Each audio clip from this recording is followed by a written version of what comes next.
Hey everybody, welcome to my channel. Thank you so much for stopping by. I hope you're doing well.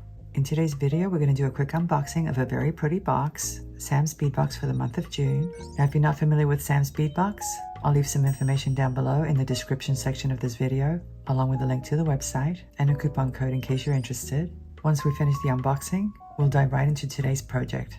We're going to be making this very pretty flower-themed necklace. It features a pendant made with a Tablecut flower bead and some smaller beads along the strands in colors of Celsian and red.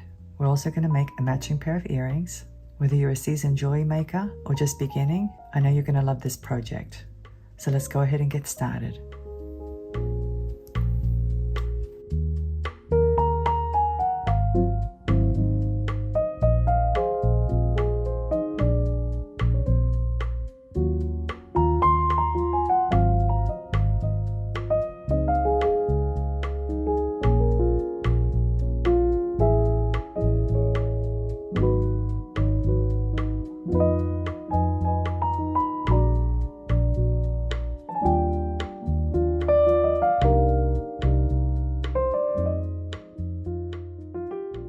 And here we have Sam's Bead Box for the month of June 2024. As you can see, the name of the box is Berries and Wine. So that gives us a little hint about the colors, perhaps. It's always a surprise. So let's go ahead and open it up.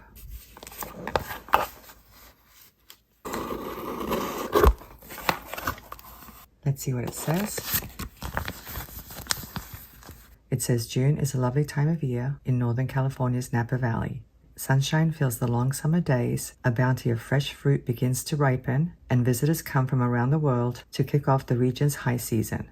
As we reminisce about our favorite June memories, Sam recalls an afternoon wine tasting with friends at Domaine Carneros, surrounded by a gorgeous Napa vineyard.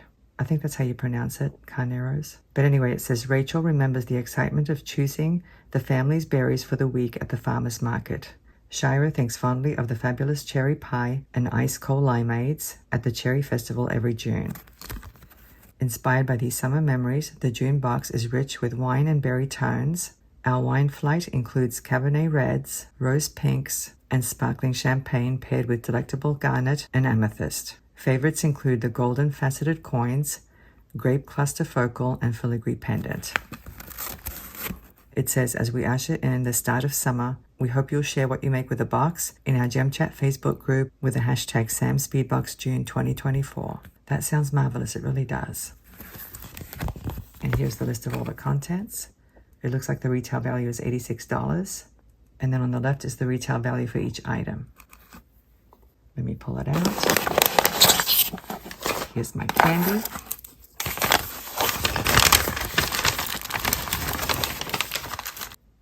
Let's take a look.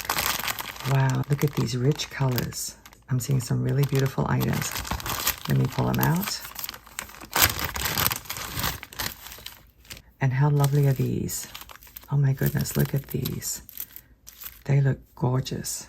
I love what I'm seeing so far. Let me get organized and we'll go through each item. And here are the first 6 strands. And what a lovely combination. I love the red and amethyst tones teamed up with this golden tone. That is so gorgeous. Let's take a look at this first strand. There are 2 kinds of stones in this strand. We have amethyst and garnet, and these are called checkerboard faceted coins, and they measure 6.5 millimeters across, and this strand is 7.5 inches long. These are 5 polished faceted rondelles. The color is light amethyst and lilac mix, and these measure 3 by 5 millimeters, and there are 50 pieces on this strand. Aren't these beautiful? Look at that. Look at the shimmer. Wow. These are amazing. These are tiger eye smooth rounds, and they're dyed purple and fuchsia, and they measure 10.5 millimeters, and there are 10 pieces on this strand. These are Czech flower beads, and they're actually hibiscus flowers, and the color is Celsian, and they measure 12 millimeters across, and there are 8 pieces on this strand. These are 5 polished rounds, and they're the same color as these beads here, Celsian, and they measure 4 millimeters, and there are 40 pieces on this strand. These are really cool. They're called rose rounds, and the color is pink golden luster, and they measure 5.5 millimeters, and this is a 25-piece strand. These are 5 polished faceted rondelles, and the color is fuchsia with crystal mix, and these measure 6 by 8 millimeters, and there are 10 pieces on this strand. And here we have the next 6 strands, and don't you just love all the different shapes and sizes? We have small beads, medium beads, large beads, teardrop shapes, and we even have some chips there. And of course we have the flower beads. I love all the variety. I really do. Let's take a look at this one. These are garnet pebble chips, and they measure anywhere between 4 and 8 millimeters, and this is a 10-inch strand. These are fire polished drops, and the color is Cabernet Red Silk Luster, and these measure 6 by 8 millimeters, and there are 12 on the strand. These are called fire polished fancy facet coin beads, and the color is Celsian, and they measure 9.5 millimeters across, and there are 10 pieces on this strand. These are called curved petal brios, and the color is pink rosé, and they measure 8 by 11 millimeters, and there's a total of 12 on this strand.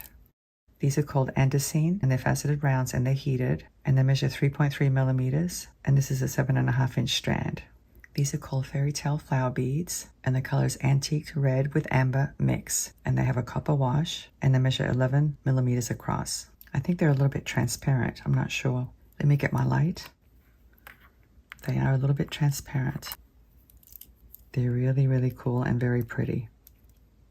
But anyways, you can see there are 8 beads on that strand. Let me get some more items. And here we have a few focal beads. We also have these hearts and these drops. Lots and lots of variety, as you can see. Let's take a look at this gorgeous hibiscus flower bead. Look at that.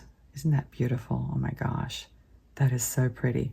This is a Tablecut hibiscus flower bead, and the color is red crystal with a bronze wash, and it measures 22 millimeters across. This is a Czech glass grape pendant, and it says that the color does vary, so yours might be a little bit different, and it measures 23 by 34 millimeters. It's the same on both sides. Let me shine a light behind it. It's like a purplish tone. Very nice. How pretty is that? These are called daisy heart flower beads, and once again the color does vary. It measures 15 by 17 millimeters. Let's put a light behind it. It's the same color as the grape pendant, as you can see. It's drilled right down the center. Very pretty. This is called a fire polish faceted long drop, and the color is purple opal with a bronze bottom. Let me show you. There's the bronze bottom, and I guess it's on the top as well.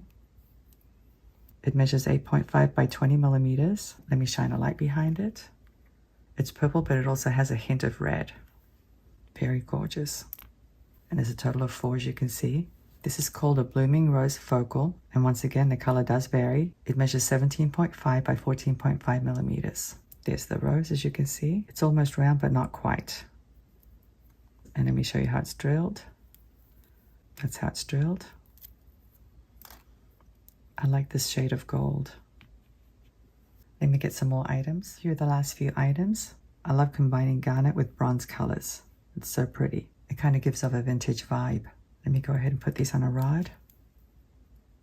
These are called pear brios, and there's actually 2 colors. We have the 2 on the right that are yellow opal Celsian, and then we have the 2 on the left that are purple amethyst bronze. Now I'm not seeing the amethyst, but I'm going to shine my light behind them in a few moments, and maybe we'll see it then. These measure 12 by 15.5 millimeters, and this one's actually a little different on this side, as you can see, and it's that beautiful golden Celsian.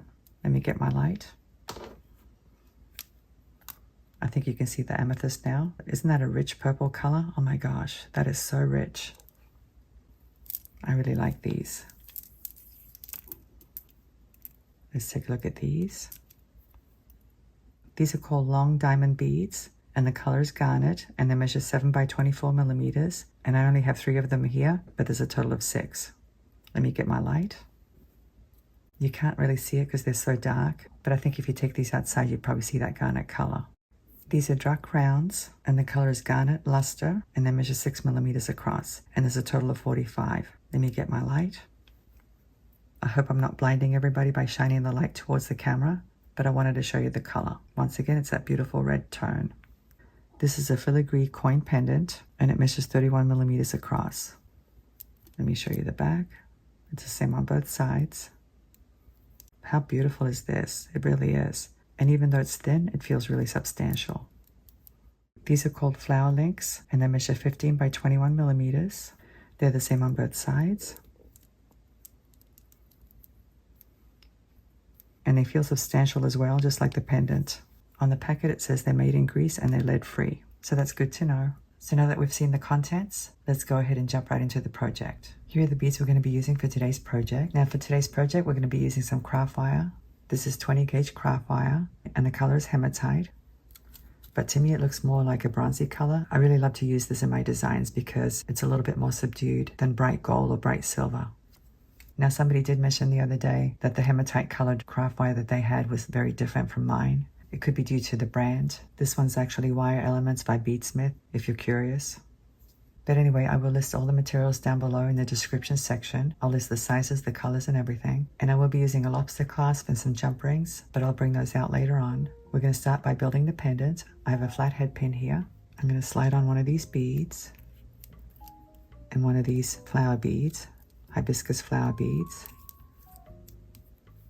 like that. I'm going to use these pliers. These are called tapered flat nose pliers or stepped flat nose pliers. I like to use these because the tips are very small. I'm going to grab the pin at the top of the bead like this, leaving a little bit of space so I can bend the pin, just like that. Using flush cutters, I'm going to snip off the excess, leaving about 3/8 of an inch, something like that. Using my round nose pliers, I'm going to grab the end, making sure that it's flush with my barrels, and I'm going to form a loop. You want to make sure your loop is closed, and you want to make sure that it's centered as well on that bead. Just like that. And now using my 20 gauge wire, I'm going to grab the end at about 3/8 of an inch down, bend it. Using my round nose pliers, I'm going to grab the end of that wire, making sure it's flush, create a loop. And once again, you want to make sure you close your loop and you want to make sure that it's centered. Let me slide on the bead like this. I'm going to grab the wire right above the bead, line up the bottom loop, bend it, snip off the excess, leaving 3/8 of an inch. Grab the end with my round nose pliers and form a loop.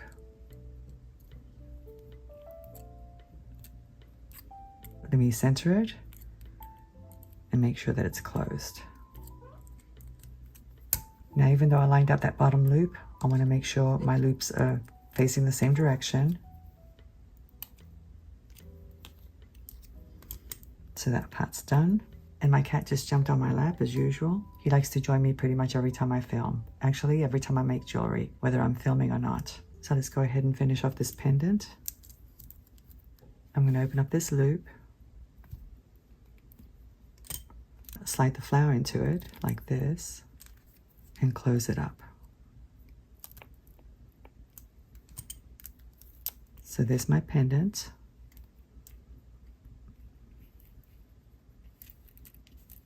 And I think it's super adorable. It really is. So now we're going to work on the strands. Let me put this off to the side.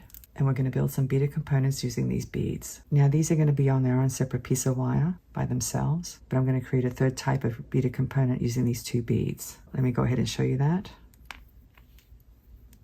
Once again, I'm going to grab the wire at about 3/8 of an inch down, bend it, grab the end, making sure it's flush, create a loop,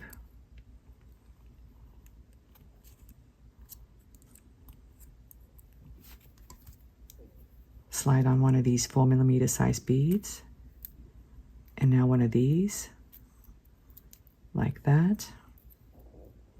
Actually, this one's kind of light colored, and I want the strands to have vibrant beads, so I'm going to load this one instead. And another 4mm size bead, like that. And I'm going to grab that wire at the top of the bead like this, line up the bottom loop, bend it, cut off the excess, leaving 3/8 of an inch, grab the end, and form a loop.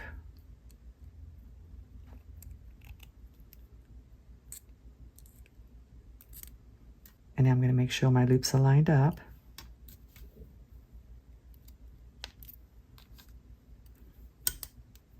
So there's one beaded component. And let me show you the next one. Once again, I'm going to grab the wire at 3/8 of an inch down, bend it, grab the end, form a loop, make sure it's closed and centered. I'm going to slide on this bead now, like that. Grab the wire at the top of the bead, line up the bottom loop, bend it, cut off the excess, grab the end, make sure it's flush, and form a loop.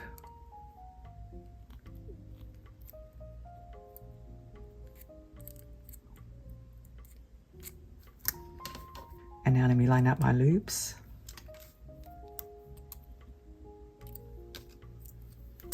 So there's the second beaded component, or the second type. Let me get another piece of wire. Here it is.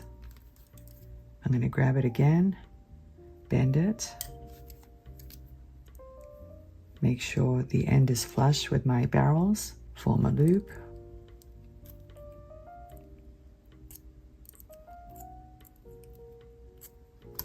Slide on a bead.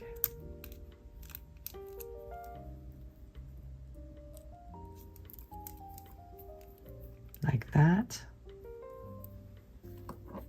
Grab the wire. Line up the bottom loop. Bend it. Snip off the excess. Grab the end and form a loop.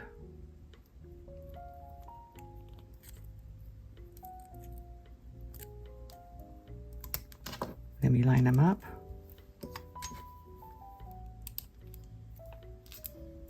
So this is the third type of beaded component. Now I want my necklace to be about 18 inches, something like that. And I did do a little sketch, so I was able to figure out how many components I needed.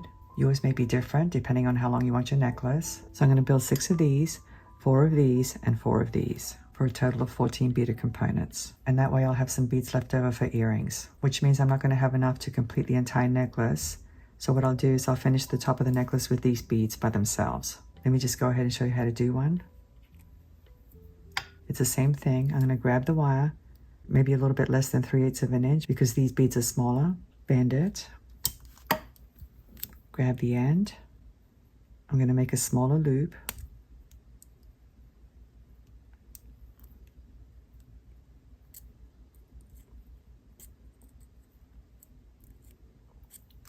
Slide on the bead, like that. Grab the wire, line up the bottom loop, bend it, cut off the excess, leaving about, I don't know, I think it's probably more like 1/4 of an inch, maybe a little bit more than 1/4 of an inch. Somewhere between 1/4 of an inch and 3/8 of an inch. And now let me grab that end and form a loop. It's really difficult when the beads are tiny like this. Let me make sure my loops are lined up.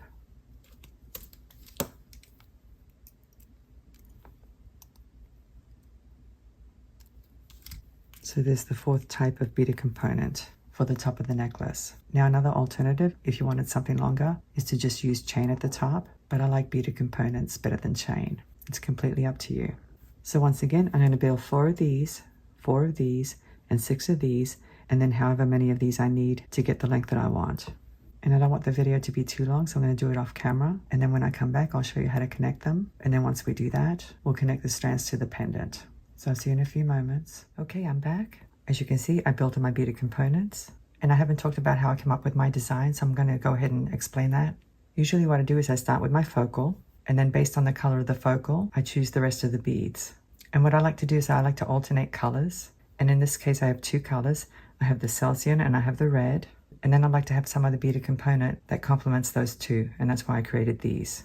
As you can see, I also alternated the colors on the pendant. So I have red, Celsian, and red, but that's usually how I start my designs. I start with a focal bead, or whatever bead I'm going to turn into a pendant. So let me show you what I had in mind for the strands. If I'm alternating the colors, and my focal is red, then I would want the next one to be Celsian.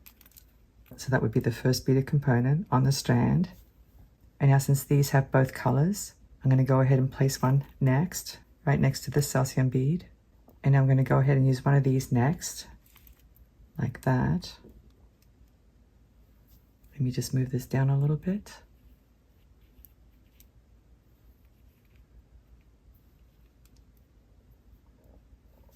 So the next one will be one of these. And then one of these. Like that.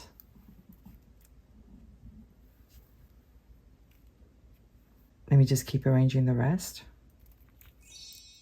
As you can see, I've laid them all down, and that's how I'm going to connect them. So once again, I'm alternating between the Celsian and the red beads, and in between each one, I've got one of these beaded components with the rondelles. I think it gives it a very balanced look. Now to make the necklace longer, like I explained earlier, I'm going to use the 4mm strands, but I'll bring those out in just a few moments. Let me go ahead and connect these beaded components.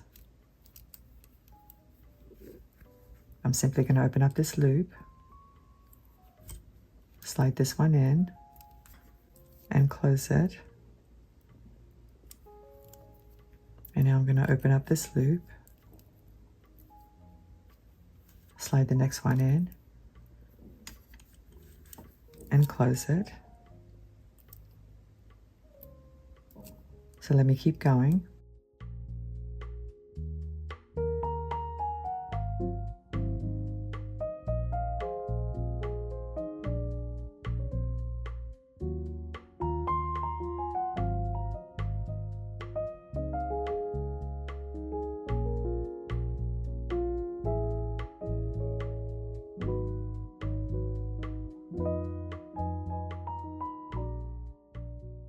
As you can see, I've connected all my beaded components. Let me go ahead and measure one. It measures about 5.5 inches. Here are the beads for the top of the necklace.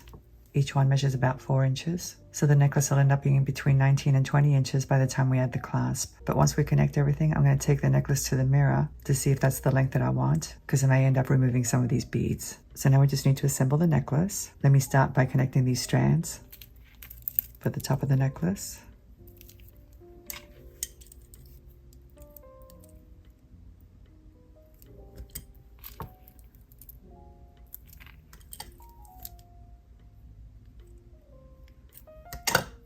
There's one.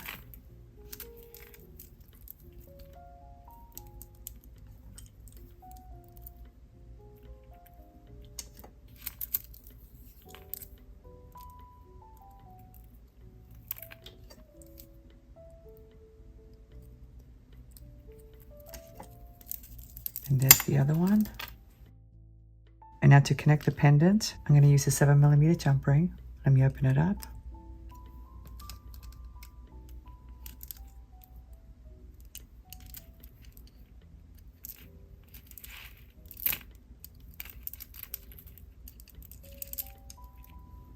And now let me close it.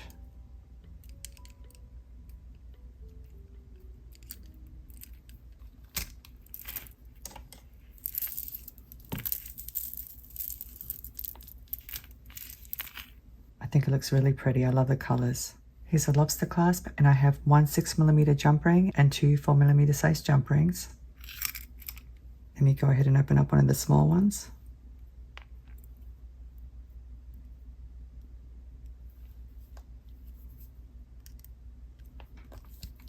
Slide the clasp into it. And now I'm going to connect it to one of the strands, like this. Let me close it up.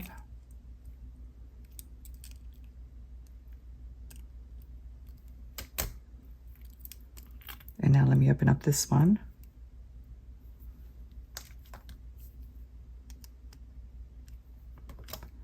Slide the larger jump ring into it.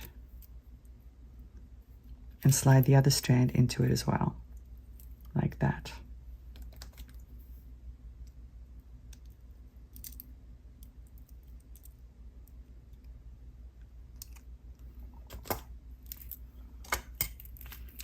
Now I'm going to take this to the mirror to see if it's the right length, and then when I come back, I'll arrange it on my mat so you can see the whole thing.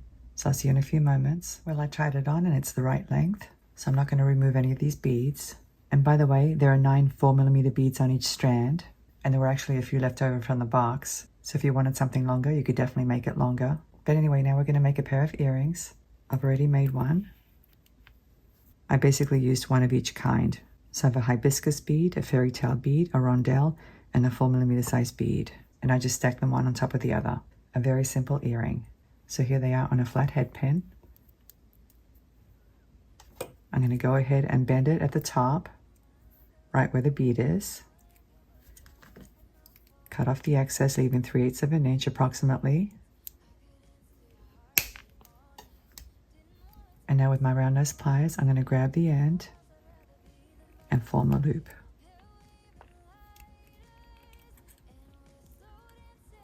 Just like that. Let me open it up. Slide in my ear wire hook. These are stainless steel ear wire hooks. And close up my loop. And that's basically it. Very, very easy. It doesn't get any easier than that. So anyway guys, I hope you enjoyed today's tutorial. I really love this necklace and earring set. I love the colors. I hope you like it as well. As always, I'd like to go ahead and put it on for you and show you what it looks like. Thank you so much for watching. I'm looking forward to seeing you again. Have a great day and I'll see you next time. Bye.